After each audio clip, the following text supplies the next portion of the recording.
समय पहले एक छोटे से गांव के पास एक घना और डरावना जंगल था।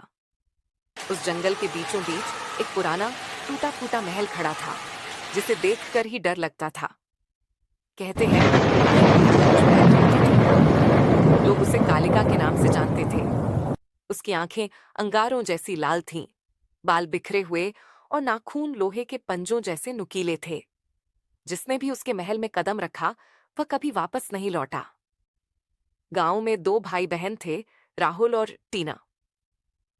राहुल बहुत जिज्ञासु और निडर था, जबकि टीना थोड़ी डरपोक लेकिन समझदार थी। एक रात दादी उन्हें उस चुड़ैल की कहानी सुना रही थीं। दादी ने धीरे धीरे डरावनी आवाज में कहा, उस महल के पास मत जाना, वहां कालिका रहती है जो बच्चों को पत्थर में बदल देती है। टीना का चेहरा सफेद पड़ गया। दादी, सच में?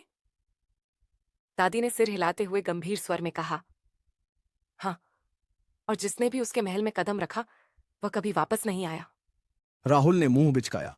अरे दादी, ये सब पुरानी कहानियां हैं, चुड़ैल वुड़ैल कुछ नहीं होती। दादी ने उसकी ओर गहरी नजरों से देखा और धीरे धीरे बोली, यकीन नहीं है तो खुद जाकर देख आओ, लेकिन याद रखना, वापस आ सको तो आना। राहुल को यह चुनौती पसंद आई। उसने टीना से कहा, चल कल हम उस महल में चलेंगे, देखता हूं कौन सी चुड़ैल हमें रोकती है। टीना ने घबराते हुए कहा, न, नहीं, वहां जाना खतरनाक है। राहुल ने उसकी हंसी उड़ाते हुए कहा, डरपोक कहीं की, मैं जा रहा हूं, तू चले तो ठीक, नहीं तो मत आना।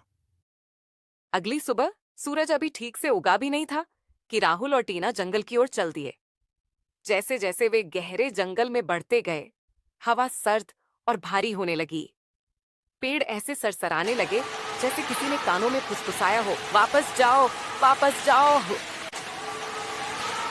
टीना कांपते हुए बोली, राहुल, मुझे बहुत डर लग रहा है, चलो वापस चलते हैं। बस कुछ ही दूर और, हम बस देखेंगे और लौट आएंगे। जंगल के बीचों बीच वे उस भयानक महल के सामने खड़े थे। टूटी फूटी दीवारें, जंग लगी खिड़कियां और धूल से ढके दरवाजे। हवा में सड़ांध की बदबू फैली थी।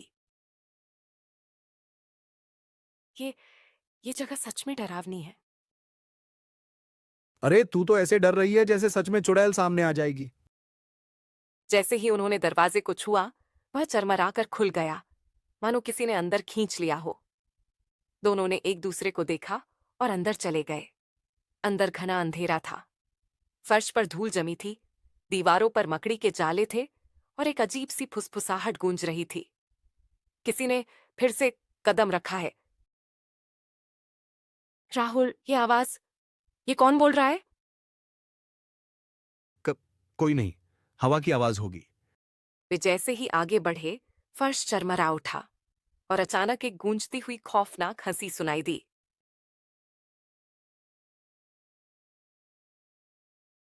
इतने समय बाद नए मेहमान। राहुल, वापस चलो, ये जगह भूतिया है। राहुल भी अब कांपने लगा था। हाँ, चल भागते हैं।